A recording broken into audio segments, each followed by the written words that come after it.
Hello. I was asked recently about how to play scales on the piano, so I thought I'd put up a quick video on how I do that, how I approach that. I'll try and be as succinct as possible and stop rambling, and in the spirit of that I'll get straight to it. Start with C major, which is all the white notes, starting on that one, which is a group of 2. We have 7 notes to play. 1, 2, 3, 4, 5, 6, 7.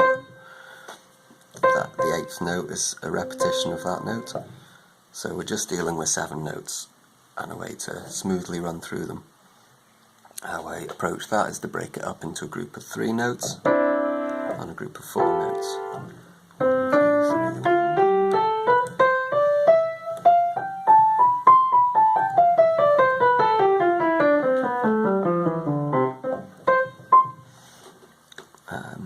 Yeah, so slowly I'm going thumb, index, middle, and then the thumb comes under the middle finger, thumb, index, middle, whatever that finger's called, and the thumb again. I don't put the pinky down because then I can't go any higher, because my thumb can't pass under that pinky smoothly. You only use the pinky if you've gone as high as you can and you need to change direction. So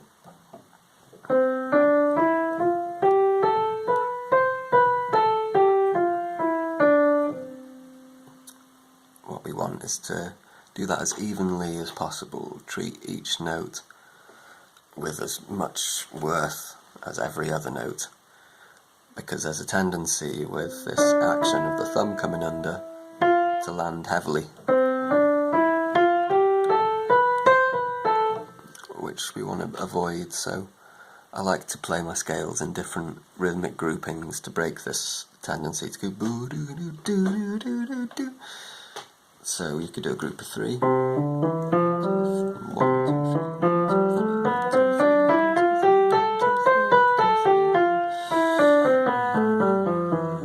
So overthinking that and tripping over my fingers.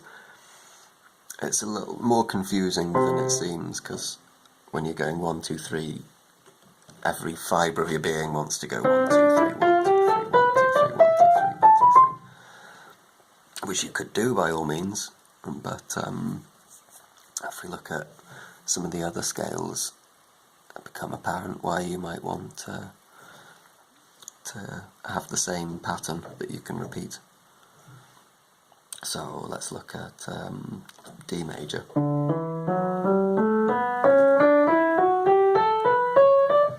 Same pattern as I explained before. 1, 2, 3, thumb, 4, thumb.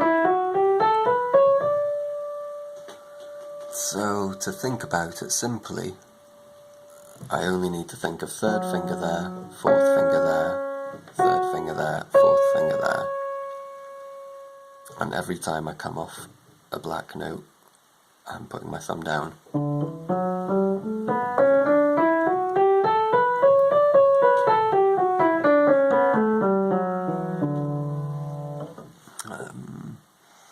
Like so.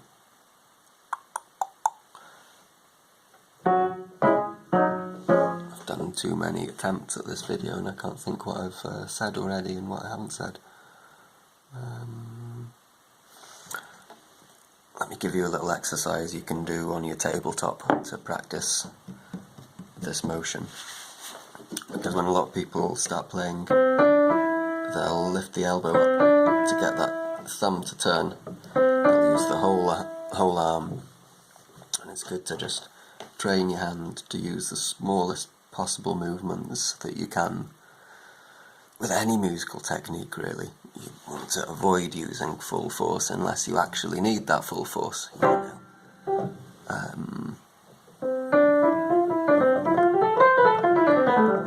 So it's just my fingers and my wrist moving there. My forearm is just moving along.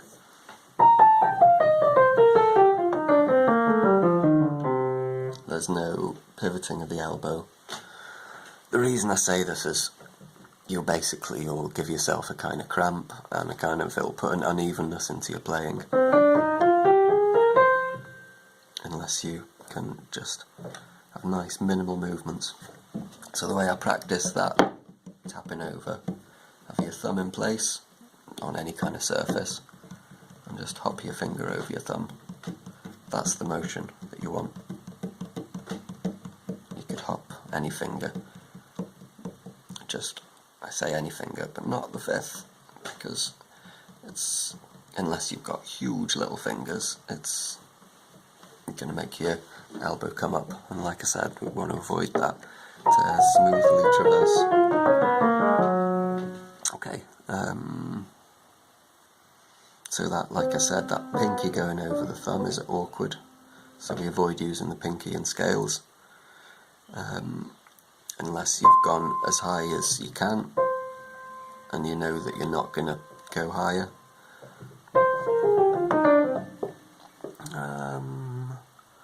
What else? Let's look at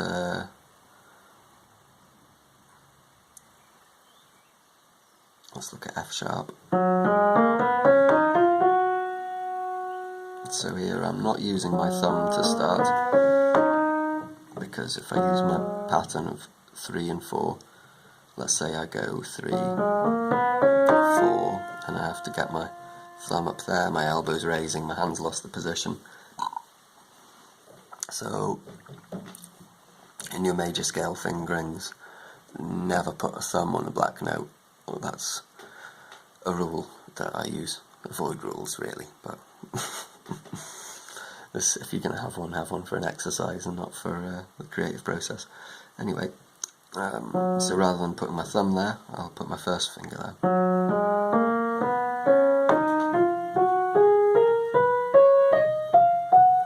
Using the same principle of a group of 4, a group of 3. I said before, my major 3 and then 4. Whether it's 3 then 4 or 4 then 3 is to do with kind of geography of where the black notes are in the scale that you're playing.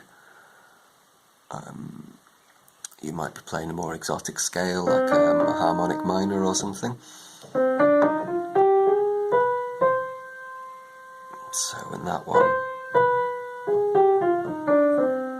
I've got 3 there, I do 3 there again. If I use 4, I've got quite an awkward turn. It's easier to turn on a black note, because this finger's raised, the hand's kind of in this kind of pouncing kind of formation, which is kind of what we want, and the thumb can hop under it quickly and easily. So with this one, I think of my group of 4 there and 3 there.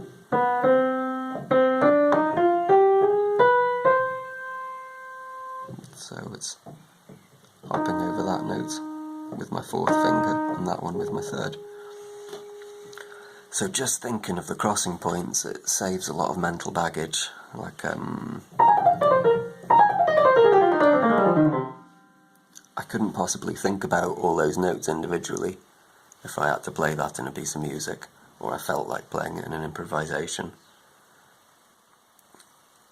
There's no way I can think. There's too much information. So I just think of the crossing points. 4 there, 3 there, 4 there, 3 there. So that'll be for any 7-note scale that you're playing. Just remember where your 2 crossing points are. So rather than having to think of 7 different placements, you just think of 2 here, where the thumb goes under, and here, where the thumb goes under. So if I know that when I hit my 3rd finger there, my 4th finger there, I'll put my thumb under. That lets me kind of bomb down there without having to worry so much about where each of my fingers is going. So free me up to do something silly with my left hand. Like so, or something sensible.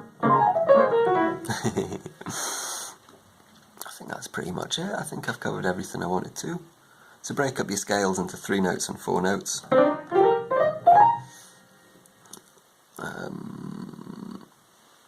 Make sure that you're doing this thumb crossing smoothly, without raising your elbow, without losing a straight forearm.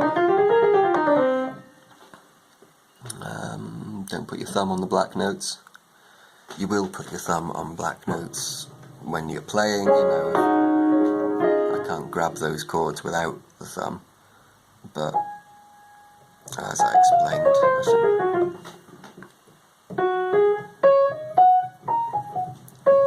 having my thumb up there forces my elbow up,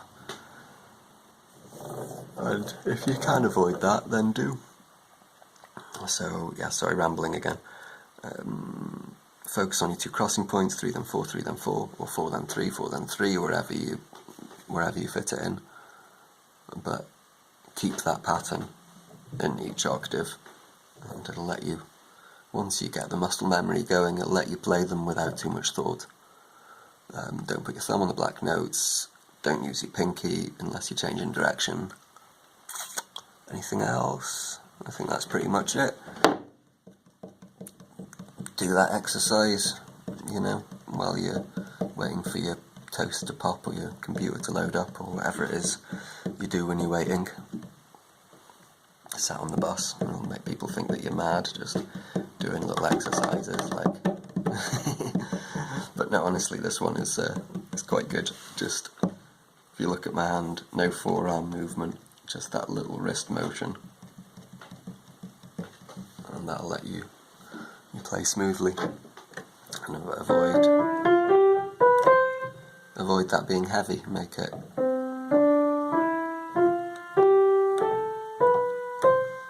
each note is as important as the other. We don't want to go, you know. I think that's all I have to say.